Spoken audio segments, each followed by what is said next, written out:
बात करें यहाँ पे उत्तर प्रदेश लोक सेवा आयोग की प्रारंभिक परीक्षा के ऊपर, तो प्रारंभिक परीक्षा में 2 चरण होते हैं। पहले चरण में आपसे 150 क्वेश्चन पूछे जाते हैं और दूसरे चरण में आपसे 100 क्वेश्चन पूछे जाते हैं। अगर आप लोग पहली बार उत्तर प्रदेश लोक सेवा आयोग की प्रारंभिक परीक्षा की तैयारी कर रहे हैं तो यहाँ पे आपके पास एक बहुत अच्छा अवसर है कि हम यहाँ पे आपको जीरो बेस से यहाँ पे आपको रीजनिंग के क्वेश्चन और आपकी प्रिपरेशन करवानी स्टार्ट कर रहे हैं, और जो कि पूरी तरह से मुफ्त क्लासेस है आपके लिए। आपको करना क्या है कि हमारे चैनल को सब्सक्राइब कर लेना है ताकि आपको नई नई नोटिफिकेशंस लगातार मिलती रहे। तो अगर हम लोग बुक्स की बात करते हैं तो यहाँ पे मैं आपको दिखाना चाहूंगा कि हमारे पास यहाँ पे अरिहंत की है जो कि पहले पेपर की है। ठीक है, एक ही दिन में आपके 2 पेपर होने वाले हैं। ये पहले पेपर की है जो कि आपकी मॉर्निंग फर्स्ट मीटिंग में होती है, जिसको मॉर्निंग की प्रणाली कहा जाता है, सुबह की प्रणाली कही जाती है। और इसके साथ ही आपकी सेकंड मीटिंग सेकंड पेपर की उसी दिन होता है आपका एग्जाम, प्रारंभिक में प्री में ही होता है, जो कि ये रही बुक। अगर आप लोग हमारे चैनल के साथ जुड़ते हैं तो यहाँ पे आपको हम तमाम तरह की सुविधाएं उपलब्ध करवाते हैं, जो कि इस तरह के कुछ मॉक टेस्ट पेपर आपको मिलते हैं, मॉडल टेस्ट पेपर मिलते रहते हैं, जो कि आपको हमारे चैनल के डिस्क्रिप्शन बॉक्स में टेलीग्राम का लिंक मिलेगा, उसको आप ग्रुप को ज्वाइन कर सकते हैं, वहाँ पे आपको ये मिलेगा पूरी तरह से। अगर हम लोग बात करते हैं कि जो बच्चे पहली बार यहाँ पे परीक्षा की तैयारी कर रहे हैं उनके लिए क्या सुनहरा अवसर है, तो हम यहाँ पे आपको उत्तर प्रदेश के परिचय के बारे में कुछ तमाम 20-25 क्वेश्चन बताने वाले हैं, जो कि अगर आप लोग देखें तो आपके लिए बहुत ही ज़्यादा इंटरेस्टिंग और इम्पोर्टेंट होने वाला है। तो आइए शुरुआत करते हैं। अगर पहले क्वेश्चन की बात करें तो उत्तर प्रदेश भारत का सबसे बड़ा राज्य है, किसके आधार पर है? जनसंख्या के आधार पर है। ठीक है, उत्तर प्रदेश की जो प्रशासनिक और विधायी राजधानी है वो है लखनऊ। दूसरे क्वेश्चन की बात करें, उत्तर प्रदेश में कुल लगभग 75 जिले हैं और 18 मंडल हैं।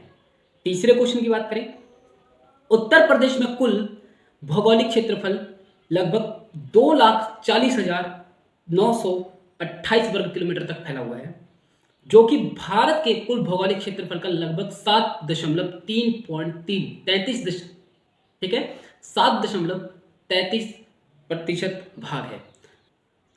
चौथे क्वेश्चन की बात करें, उत्तर प्रदेश की सीमाएं जो केंद्र शासित प्रदेश के साथ, जैसे कि दिल्ली है, केंद्र शासित प्रदेश एक ही है जो कि दिल्ली है, दिल्ली के साथ साथ और हिमाचल प्रदेश, हरियाणा, राजस्थान, मध्य प्रदेश, छत्तीसगढ़, झारखंड, बिहार, उत्तराखंड। ठीक है, अगर दिल्ली से बात करें हम लोग तो दिल्ली के साथ जो जुड़ा हुआ भाग है वो कौन कौन सा है? आपका गाजियाबाद है और गौतम बुद्ध नगर है। पांचवें प्रश्न की बात करें तो उत्तर प्रदेश की सबसे लंबी सीमा जो बॉर्डर की है, वो सबसे ज्यादा अगर कोई लंबी सीमा किसी के साथ जुड़ी हुई है तो वो है मध्य प्रदेश, और सबसे कम जो सीमा लगती है बॉर्डर की वो किसके साथ लगती है? हिमाचल प्रदेश। ठीक है, सबसे जो देखिए उत्तर प्रदेश में एक से अधिक जिले होते हैं, ठीक है, जो कि एक जिला कई अन्य जिलों को स्पर्श करता है, टच करता है, पर यहाँ पे एक ऐसा जिला है जो कि अपने अन्य जिलों के साथ कम मात्रा में स्पर्श करता है, यानी मतलब एक ऐसा जिला जो कि अपने अन्य जिलों के साथ सबसे कम मात्रा में टच में है, तो वो कौन सा है? ललितपुर। ठीक है, अन्य जो जिले हैं वो एक जिले कई अन्य जिलों के साथ एक दूसरे के साथ आपस में जुड़े हुए हैं। चलिए अगर हम लोग क्वेश्चन नंबर 7 की बात करते हैं तो एशिया का सबसे बड़ा उच्च न्यायालय अगर आपसे पूछा जाए कहां पे है तो इलाहाबाद उच्च न्यायालय एशिया का सबसे बड़ा उच्च न्यायालय है।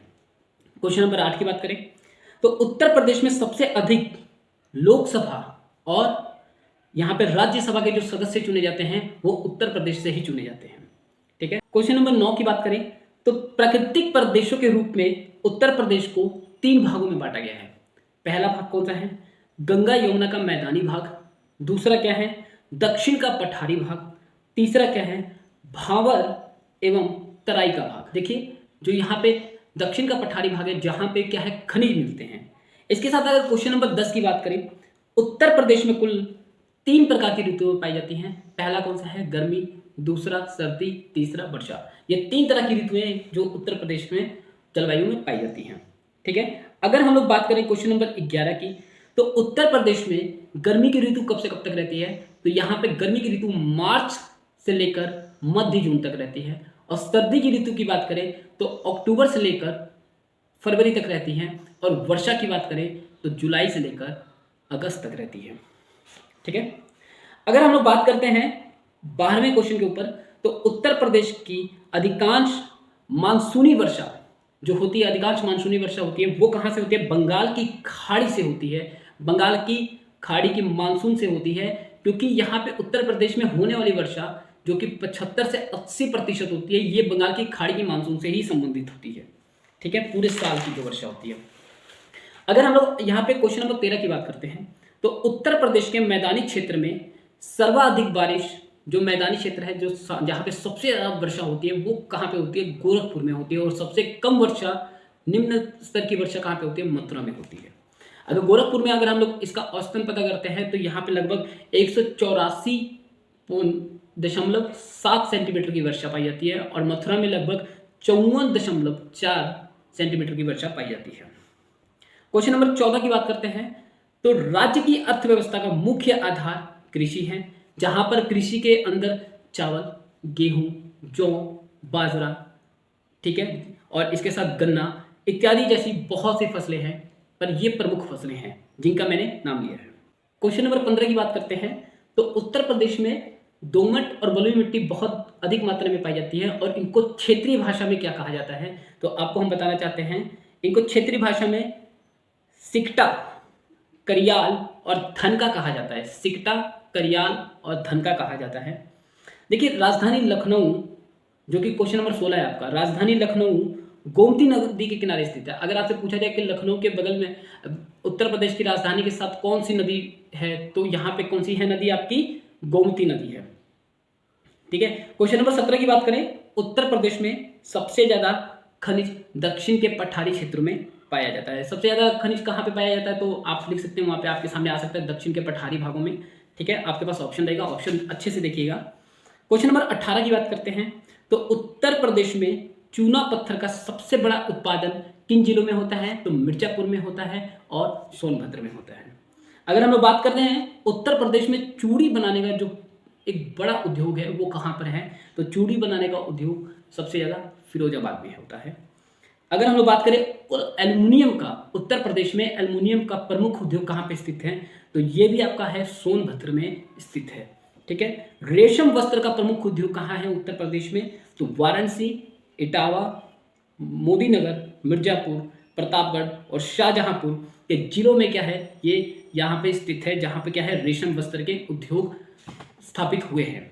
ठीक है, चमड़ा उद्योग का प्रमुख जो शहर माना जाता है वो कौन सा है? आपका कानपुर है। ठीक है, इसके बाद अगला, इलेक्ट्रॉनिक सिटी की स्थापना कहाँ पर की गई है? तो नोएडा में की गई है। इलेक्ट्रॉनिक सिटी बनाने की जो प्रथा शुरुआत की गई है, वो कहाँ पे हुई है? नोएडा में की गई है। प्रथम फिल्म सेंटर का शिलान्यास कहाँ पे हुआ है? तो प्रथम फिल्म सेंटर का शिलान्यास ओखला औद्योगिक क्षेत्र में किया गया है। ठीक है, अगले क्वेश्चन की बात करते हैं, तो उत्तर प्रदेश में वित्तीय निगम की स्थापना कब हुई? तो उत्तर प्रदेश में वित्तीय निगम की स्थापना 1 नवंबर 1954 को कानपुर में की गई। अगर हम लोग बात करते हैं कि उत्तर प्रदेश में वन विभाग की स्थापना कब की गई, तो वन विभाग की स्थापना 25 नवंबर 1974 को की गई। अगले क्वेश्चन की बात करें, तो उत्तर प्रदेश का जो सबसे बड़ा राष्ट्रीय मार्ग है वो कौन सा है? तो उत्तर प्रदेश का सबसे बड़ा राष्ट्रीय मार्ग संख्या नंबर 2 है, जो कि दिल्ली से लेकर कोलकाता तक फैला हुआ है। और आखिरी क्वेश्चन के साथ अगर हम लोग बात करें, तो उत्तर प्रदेश में जो जल परिवहन की सुविधा है वो कहाँ कहाँ पर स्थित है? तो या कहाँ कहाँ पर उपलब्ध है जल परिवहन की सुविधाएं? तो जल परिवहन की सुविधाएं आपका गंगा, यमुना, घाघरा तथा गोमती नदियों में स्थित है, जहां पर क्या है? आप जल परिवहन का आनंद ले सकते हैं। तो ये तमाम तरह के ऐसे क्वेश्चंस थे जो कि आपके लिए बहुत ही ज़्यादा इंपॉर्टेंट थे और होने भी चाहिए, क्योंकि ये उत्तर प्रदेश के परिचय था। तो यहाँ पे आप हमारे चैनल के साथ जुड़े रहे ताकि आपको नई नई नोटिफिकेशन मिलती रहेगी। और मिलते हैं अगले वीडियो में, तब तक के लिए हमारे चैनल को कर दीजिए शेयर, लाइक और सब्सक्राइब। तब तक के लिए हम आपसे लेते हैं इजाजत। जय हिंद।